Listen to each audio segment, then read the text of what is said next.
महाशिवरात्रि का आध्यात्मिक और वैज्ञानिक दोनों तरीके से महत्व है।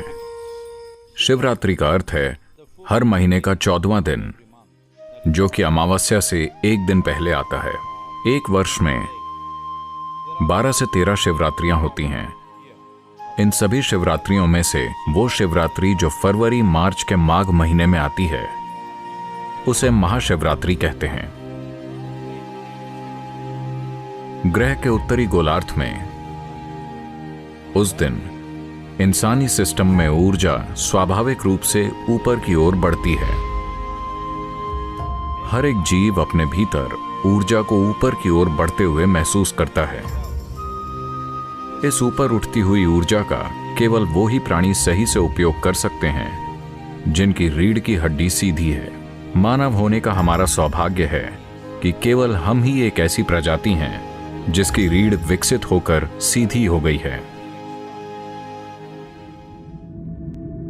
अगर आप दूसरी प्रजातियों के विकास की प्रक्रिया को देखें तो आप पाएंगे कि बिना रीढ़ वाले से रीढ़ वाले की तरफ बढ़ना एक महत्वपूर्ण कदम था, और विकास प्रक्रिया में दूसरा महत्वपूर्ण कदम था रीढ़ का आड़ी अवस्था से खड़ी अवस्था में आना।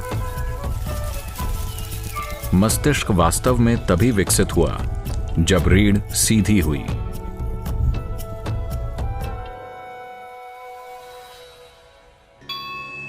जैसे कि महाशिवरात्रि की रात में ऊर्जा स्वाभाविक रूप से ऊपर की ओर बढ़ती है, रात भर रीढ़ को सीधी रखने से जबरदस्त लाभ होता है। ये उनके लिए विशेष रूप से फायदेमंद है जो खासकर आध्यात्मिक मार्ग पर हैं, पर ये उन लोगों के लिए भी महत्वपूर्ण है जो पारिवारिक स्थितियों में हैं, और साथ ही दुनिया में उन लोगों के लिए भी जो महत्वाकांक्षी हैं। आध्यात्मिक मार्ग पर चलने वालों के लिए, योगियों के लिए ये वो दिन है जब शिव अपने भीतर की सभी हलचलों के परे चले गए और पूरी तरह से स्थिर हो गए। इसी दिन उनकी तीसरी आंख खुल गई और उनका बोध खिल उठा।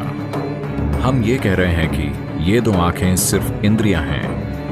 ये आपको आपके आसपास के भौतिक पक्षों को ही दिखा सकती हैं, लेकिन अगर आप इन भौतिक पक्षों का आधार देखना चाहते हैं, अगर आप उन सूक्ष्म आयामों को देखना चाहते हैं जो प्रकृति की भौतिकता से परे है, अगर आप उसे जानना चाहते हैं, तो आपको बोध के एक अलग आयाम की जरूरत है।